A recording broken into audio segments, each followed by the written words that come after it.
আপনারা যদি একটু চুপ করেন তাহলে আমি গুটি কয়েক কথা বলবো। আমি ওখান থেকে প্রায় 170 কিলোমিটার দূর থেকে আমি এসেছি এখানে, আমি গুটি কয়েক কথা বলবো। প্রথমত হচ্ছে এই ঘটনাটাকে নিয়ে কেন্দ্র করে মানুষ চাইবে ধর্মীয় উন্মাদনা ছড়ানোর, আমরা সেই ফাঁদে পা দেব না। আমরা দুর্গাপুরের মানুষ, আপনারা যারা দুর্গাপুরে একটা ঐতিহ্য আছে, ইতিহাস আছে, এটা সম্প্রীতির মাটি, ঐক্যের মাটি। এখানে একসাথে আপনারা বিভিন্ন ধর্মের মানুষ, বর্ণের মানুষ, জাতের মানুষ সহাবস্থান দীর্ঘদিন ধরে হয়ে আসছে। কিছু রাজনৈতিক কুচক্রীরা, রাজনৈতিক কারবারিরা এই একসাথে আপনারা বসবাস করছেন, এটাকে তারা নষ্ট করতে চাইছে, ধ্বংস করতে চাইছে। সেই ফাঁদে আমরা পা দেব না। এবার আসা যাক, যারা এই কাণ্ডর সাথে যুক্ত তাদের প্রত্যেকের সর্বোচ্চ শাস্তির দাবি আমরা করছি এবং শাস্তির ব্যবস্থা করতে হবে। ওই লোক দেখানো দুজনকে অ্যারেস্ট করে যদি মনে করে এখানকার প্রশাসন, এখানকার এমপি যারা আছেন শাসক দলের, যে এদের বুঝিয়ে দেবো দুজনকে অ্যারেস্ট করে নিয়েছি, এই গল্প অন্তত আমি শুনবো না।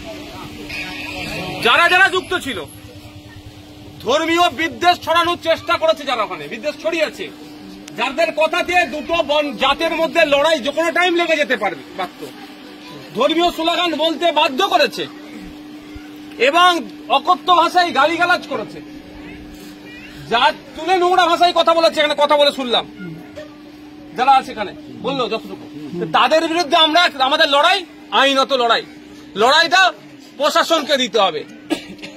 প্রশাসন যদি এর মধ্যে কারো কথা শুনে, শুভেন্দু অধিকারী হতে পারে, মমতা ব্যানার্জির কথা শুনে যদি ওই যে যাদের নামে ডাইরেক্ট নামগুলো শুনেছে, কি কি নাম, পারিজাত গাঙ্গুলি আর দীপক দাস, এফআইআর এ যাদের প্রথম দুজনের নাম আছে তাদের দুজনের মনে হয় একজন এখনো গ্রেফতার, একজন হয়েছে আর একজন হয়নি। যার 1 নম্বরে নাম আছে হয়নি, হয়তো শুভেন্দু অধিকারী মমতা ব্যানার্জির মাধ্যমে ফোন করে বলেছে যে ওটা আমার আদরের ছেলে, ওকে গ্রেফতার করবে না, হয়তো গ্রেফতার করেনি। কিন্তু আমি আপনাদের বলে যাচ্ছি, আমি 1 সপ্তাহ টাইম দিচ্ছি, যদি ওই কালপিটটাকে না গ্রেফতার করে তাহলে এর জবাব আমরা গণতান্ত্রিক প্রক্রিয়াতে দেব।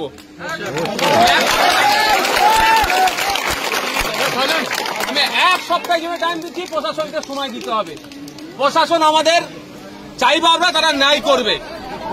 ছাতা লাগবে না, ছাতা লাগবে না, আমার বাপের মেরে মাথা ফাটিয়ে 8টা সেলাই করে দিল আর আমার মাথায় ছাতা, আমার ছাতার দরকার নেই।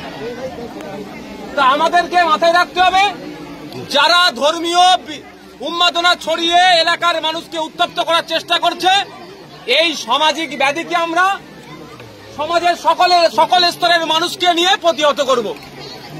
এদের বাংলাতে ঠাঁই দেব না।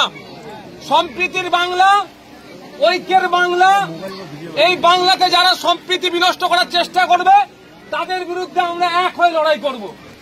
সে যেই জাতেরই মানুষ হোক না কেন, যেই বর্ণেরই মানুষ হোক না কেন, আমাদের এক পাশাপাশি সব অবস্থানকে যারা নষ্ট করতে চাইছে তাদের বিরুদ্ধে আমরা এক হয়ে লড়াই করব। তাই আমি অনুরোধ করব, কারো পাতা ফাঁদে আপনারা পা দেবেন না। আমরা দেখছি কি কি সেকশন দিয়েছে, আমি আমার উকিলের সাথে কথা বলবো। সেকশন যদি অ্যাড করার দরকার হয়, প্রয়োজনে সেকশন অ্যাড করার জন্য আমি কোর্টে যাব, আপনাদের বলে যাচ্ছি। আপনারা বৃষ্টি উঠে যান, বৃষ্টির পরে কথা বলছি।